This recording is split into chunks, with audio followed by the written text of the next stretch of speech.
Hello, everyone. My name is Mariana, and I'm an educator at the Natural History Museum of Utah. Today, I'll be leading the Q&A session, the question and answer session of our Research Quest Live. So if you have any questions, please just press the Ask a Question button and ask a question for our guest specialist today, okay? And if you have another question, also you can ask on Facebook, okay? We're going to get your comments as well. So don't be shy and ask us questions. So today we have a special guest. Her name is Vanessa Bailey, and she's a PhD student in the Department of Geography at the University of Utah. She's especially interested in how ecosystems respond to past, present, and future climate change. Hi, Vanessa. How are you? Hello, I'm doing well. Good. I'm so happy to have you here. Thank you so much for participating. And we have some questions, but I want to start just saying, like, we have a lot of middle and high schoolers watching us today. So I want to know if you can start just like explaining how your research is working, what you're researching, and also I have a special question about it, like that you can answer like later. That is how you measure the climate change, and know that that's really important. Sure. So I study how ecosystems respond to climate change using vegetation models, which essentially you put in all different types of climate data like precipitation and temperature, CO2 as well. And you get output. Well, when you put in that data, it essentially mathematically represents how plants are functioning in an ecosystem and will I guess, grow different types of vegetation. So that's what I look at. I look at all the data that's produced from these models using the data from climate models. Oh, awesome. And so how do you do this measure? Because we're talking about like mathematics, and I know that you're also collecting a lot of data, right? How do you do it? Like how does this process work? Because mathematics like kind of can scare us a little bit. Sure. So I use an already developed vegetation model, and so I provide input data of like temperature and precipitation. So for a specific grid cell, I need to have the temperature and precipitation data for the time that I'm looking at. So if I'm looking into the future, I'll use projected climate for that time, and then I'll put that in. And then what the model does is it has all these different components that are working together with each other. So it'll take like how much sunlight, what the temperature is, and see if a certain plant type can grow. And then if it can grow, then it takes into how much it's growing, if it's growing too tall, if it's going to shade other tree species or plants. And then all of this feeds into each other and affects, what the final output is. So some might do really well with a certain climate data that's input, and some might not do as well. Yeah, that's really, really cool. My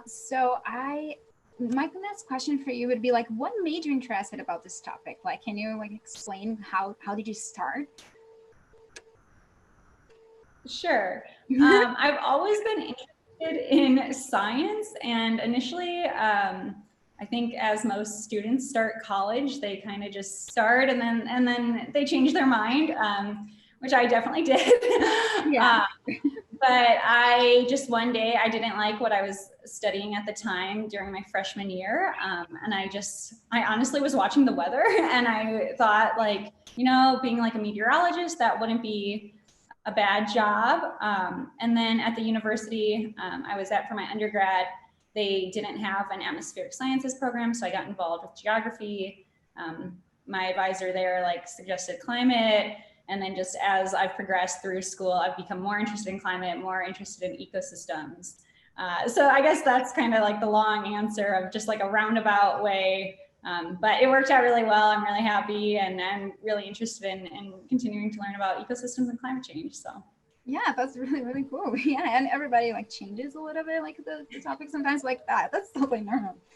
So we have some questions here. We have Bindi from Virginia is asking, how do middle schoolers get involved in climate science? That's a really interesting question. That's a really good question. It depends a little bit probably where you're at, but I think using like this tool like Research Quest is just like a really great way to start learning about it.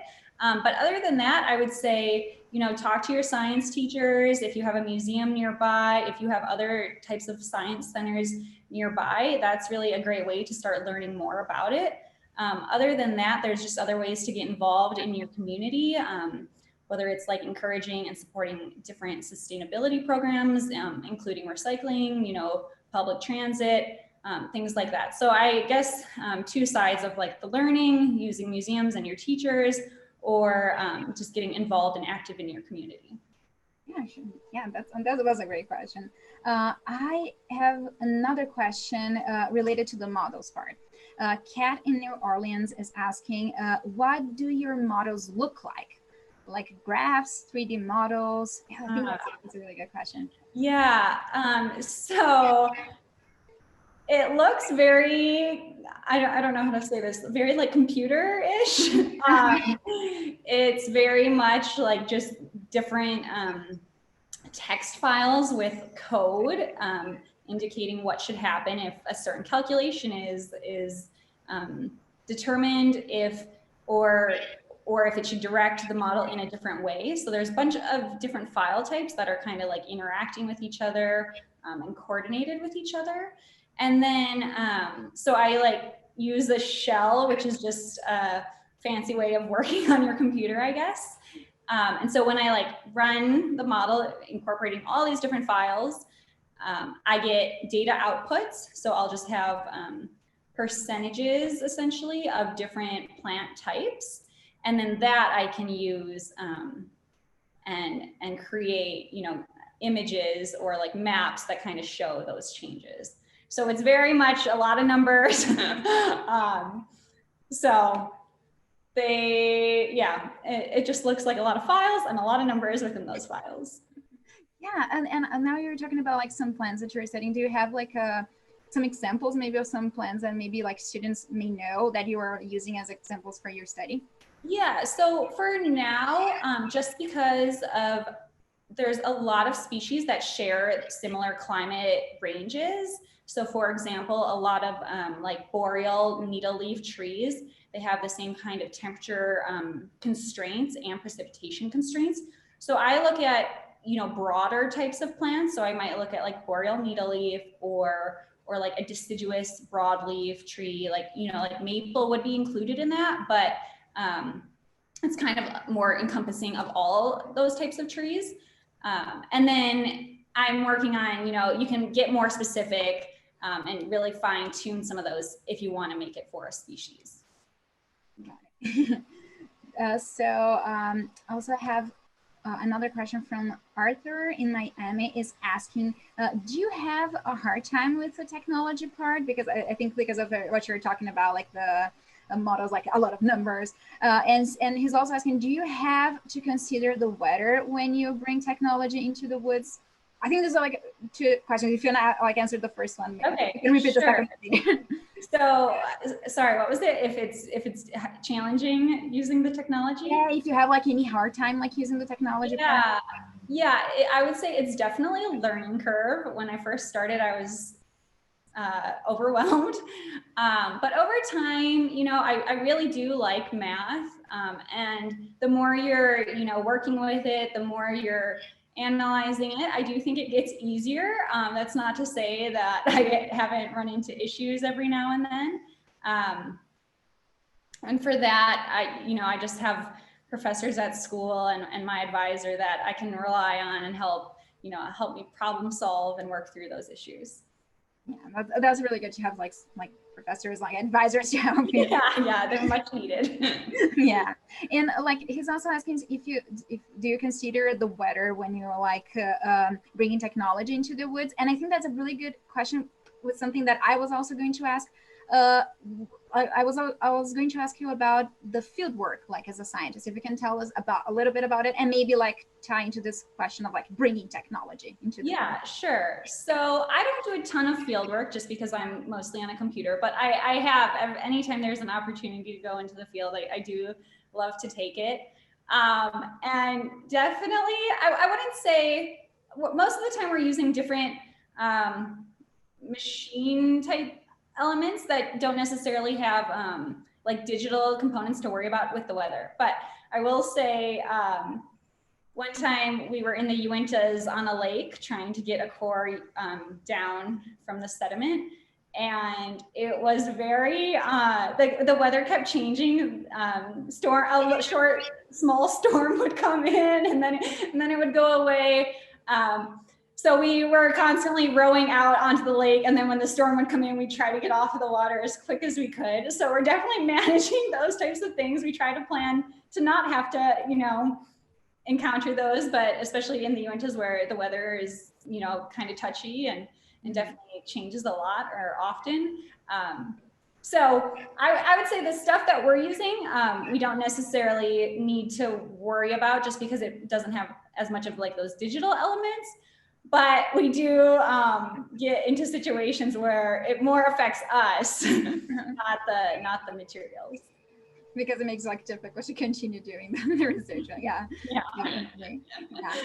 So before we go to our next questions, I just want to remind everyone that if you want to ask a question, please just press the ask a question button on our researchquestlive.org if you're watching there. And if you're watching on Facebook, please just leave a comment and we are going to also answer your questions. Thank you. So I have a question from Bento from Brazil. He's asking, do you have any favorite or fun stories about your field trip? Because I think this question is interesting because you're talking about this situation about like weather, but do you have any other like fun or maybe interesting story or favorite stories about when you're in the field? Yeah, so the last story was definitely an adventure for sure. It was also it got really cold in the Uintas overnight. So, it's always an adventure. You're just exposed to the elements and it's really just fun to be out in nature and, you never know what you're going to get. But a different time. So a lot of times when we go out onto a lake to get these cores, we kind of just use, it's like a random assortment of materials that we're using. So one time we used like 3 blow up rafts that we tied together, and 2 were for, the people doing the work, and 1 was like our supply raft. And of course, on that raft, there was this container with this wire sticking out that ended up puncturing the side of the raft. Before we had gone onto the lake, my advisor at the time had asked if we should bring the patch kit, and I said, yes, definitely. So it quickly started, deflating. We really hurriedly put on the patch kit, and then we finished our work, rowed to shore, and then we weren't able to row back to where we had, gone into the water. So my advisor had to get out and wade through the edge of the shore to lead us back. So that was fun. It's more things going wrong and just making the most of it and having a good outlook on it. And we can laugh about it later. Yeah, and I think that's awesome for students and kids at home to also see how the science work. It's also a lot of adventure, right? Yeah, so that's really good. It rarely goes smoothly. Yeah, and we have to be prepared also for the situations, right? And I have another question from Glennis in Salt Lake City is asking, what is the most useful scientific tool? Do you have a favorite one, like a tool that you use?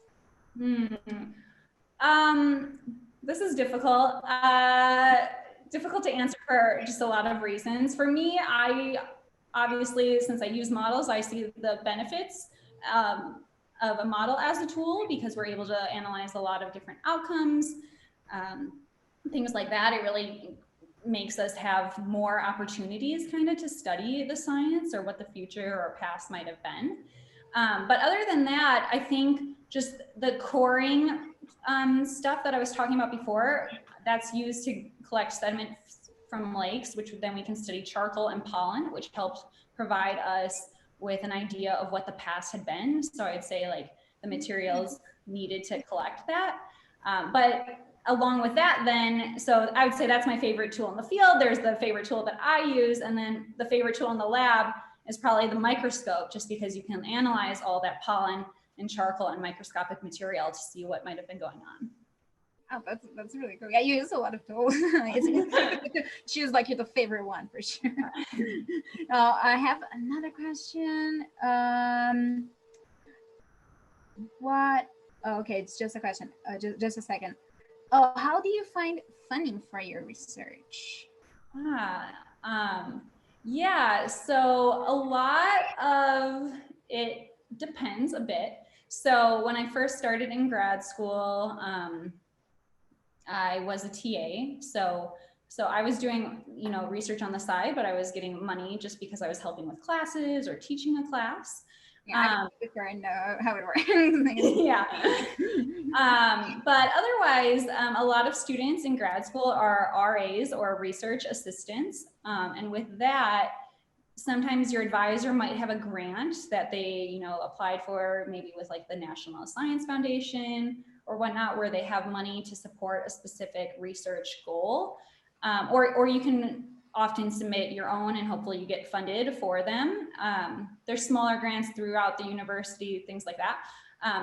But yeah, so right now I'm a research assistant actually working on creating future investigations similar to Research Quest. So I work with Dr. Mitch Power, who I think has been featured, who works at the museum. And yeah, so I'm helping contribute to future investigations about ecosystem topics for you guys.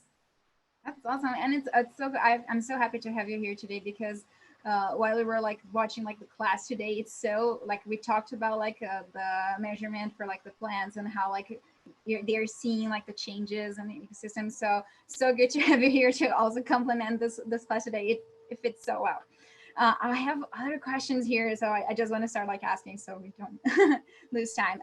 Maddie from Utah is asking, what is typical life like for a PhD student? I like that. What is the best part and what is the most difficult part? I think that's a good question. Sure, that's a great question. It's funny. I feel like most people probably aren't totally sure how grad school works. So for a PhD student, a lot of my time is split between classes, research, and then my funding. So sometimes funding is related to your research, but oftentimes it might not be. So that might have been like teaching for me in the past or working on this other project. Yeah, so you take classes still. They might be like a little bit more in depth. You might not take quite as many, but you're definitely focusing on the topics that are most interesting to you. Then again, the funding aspect. So you're going to work on a side project or continuing work on your actual research. And then with your research, at least for me, a lot of that is, working on my computer, getting data, inputting that data and analyzing outputs. For others, it might be working in a lab, doing a little field work. And so probably the most challenging part with that, or like the most difficult, is especially now with working from home, self-motivating and making sure you're writing and, making sure you're moving ahead, making progress. Fortunately for me, I don't really need to use stuff at the labs right now, so I'm able to continue to work, but it's definitely a challenge not being surrounded by, your peers and colleagues. And then my favorite part is it's really flexible. I'm able to, study what I want, for the most part, kind of do it when I want. If I have something going on during a weekday that I can't get to my stuff, I can work later in the day, at night. So that's a pro and a con. You might end up working a lot all the time, but you can also, take off when you need to. It's a lot. But I'm happier being able to work like that. You don't need like to go to the lab and being able to work from home. And I just have one question like tied to that. Like if kids like now are watching, they're interested, for example, in like studying ecosystems and like studying climate change. I know that that's kind of hard, but like what would you suggest that they start like studying, or like what topics do you think they could study, or like what should they go for, like if they go like for college or something like it? Yeah. Like, what would you suggest?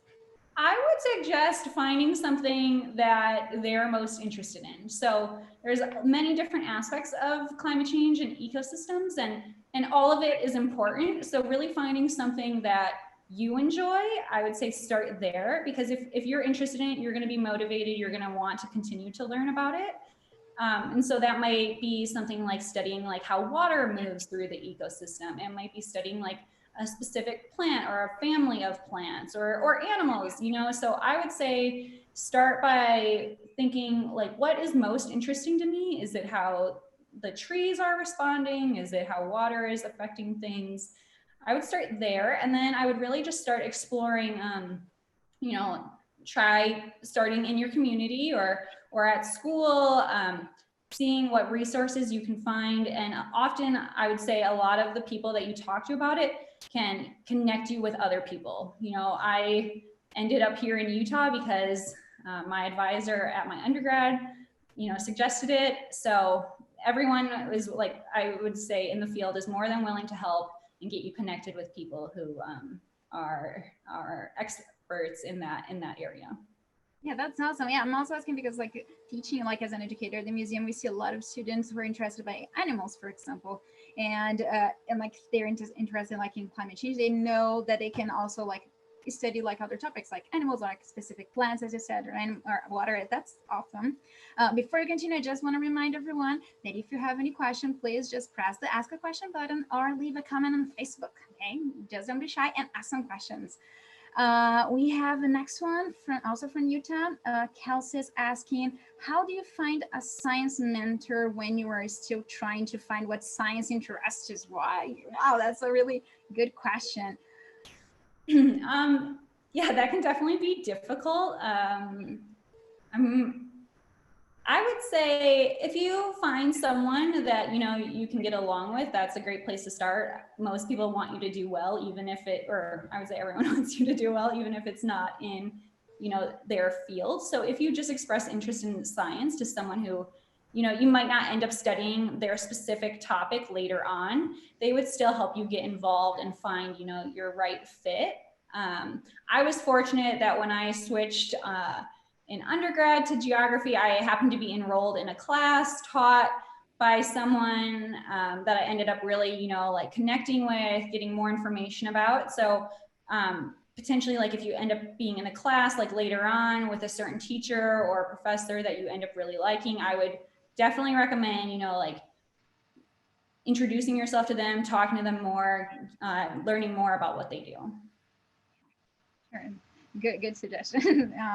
So we have another question. In today's class, we talked about how scientists should be familiar with different topics of science to solve a tricky question. What scientific classes did you take to expand your knowledge and help you in your career? I think that's a really good question. Yeah, I've actually taken a lot of classes, probably too many sometimes. So let me think. I've taken classes. So I'm mostly focused, you know, in geography classes, but because I'm into, you know, the ecosystem side of things, I've taken a lot of classes in biology. So different types of biology or different types of ecology, like plant ecology, ecosystem ecology, and biophysical ecology. Those I would say were really important for my research. I've also taken classes in anthropology, so to kind of like learn the human side of things a little bit more. I've taken a class in geology about how carbon cycles through the environment. I'm trying to think. During my time here at the U, I've been involved in the sustainability certificate, so taking classes related to sustainability.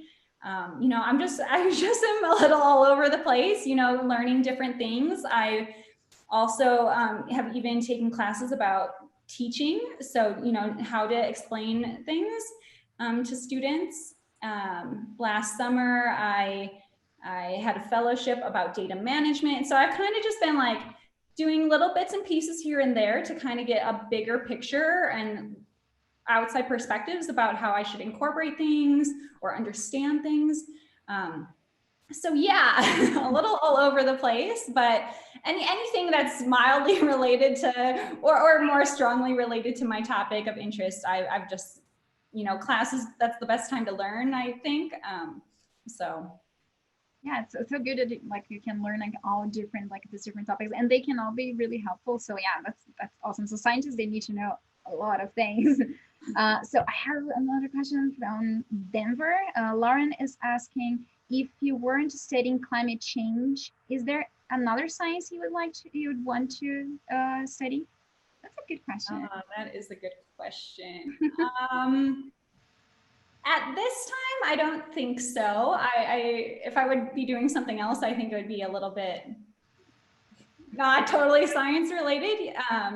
Just because I really do like the science that I'm in. I think it's important at this time. You know, it's interesting. It's always changing, whether good or bad. But it's, you know, I'm never bored, I guess. So I can't actually think of another science field that I would be in right now. Maybe more like geology, I guess. That would be, you know, studying rocks, studying like how landscapes have changed over time. But I'm a little bit more interested in the short-term changes that we're seeing. Oh, okay, yeah, that's cool. Yeah, and you also had experience like in all those classes from like different fields, so like it's interesting, geology too. I have a question. Paul in Utah is asking, what is something we can do to think like a scientist? I like that. How you can do to think as a scientist? I love that. Yeah, so I think my favorite thing about thinking like a scientist would be anytime, you know, you like look outside or, you know, you're just like walking around and you see something that, you know, seems maybe like interesting, like, wow, like how can a certain plant, you know, grow out of a crack in the sidewalk, but other plants, you know, really struggle, like things like that. So I would just encourage you, if you learn about things at school or in other places, when you get outside or kind of start to witness those things, really like think, hey, what's like going on here? Like, why do we see these changes? Why do we see what's happening with the weather or with the landscape?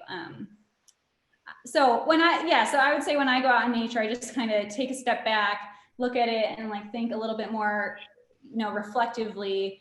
What's going on here? What do I know about Earth? What's happening? If there's something I don't understand, then I, you know, try to investigate that later on, to get a better understanding and learn more about what's happening. That's awesome. That's a really good description. I have a really good question here from Utah.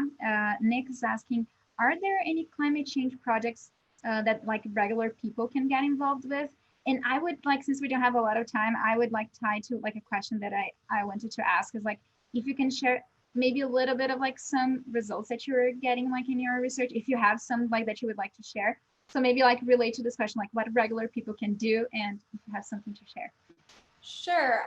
There's things that, you know, regular people can participate in called citizen science, and some of that is just, you know, noting when certain flower types are blooming. So if you like, if we can track, if people are reporting when flower types are blooming, then we can see how that's changed over time. So if they're blooming earlier or later, then we can kind of understand climate change that way. So I'd say that for citizen science. And in terms of my own research, results. I'm still a little bit in the beginning stages. I'm interested to see, I'm interested in incorporating a better understanding of how plants die.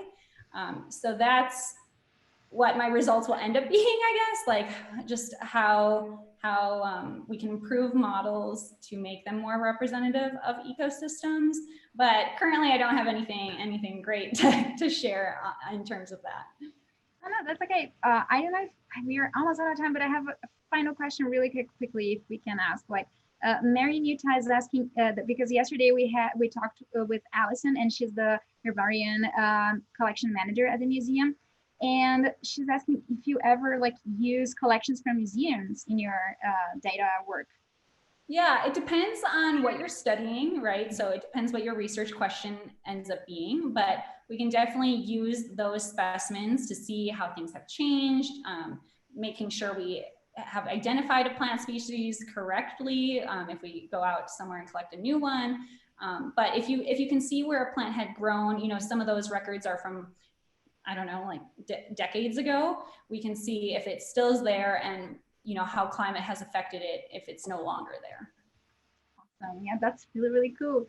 So we are out of time now. So I just want to say thank you so much, Vanessa, for participating. It was really, really helpful and we learned a lot with it. So thank you so much for participating. Yeah, And good to be here. thank you. And for everybody else who's watching, thank you so much for watching us today with our question and answer part. And tomorrow at 9:30 a.m., we're going to have another class with Andy. So we see you there. Thank you so much. Bye.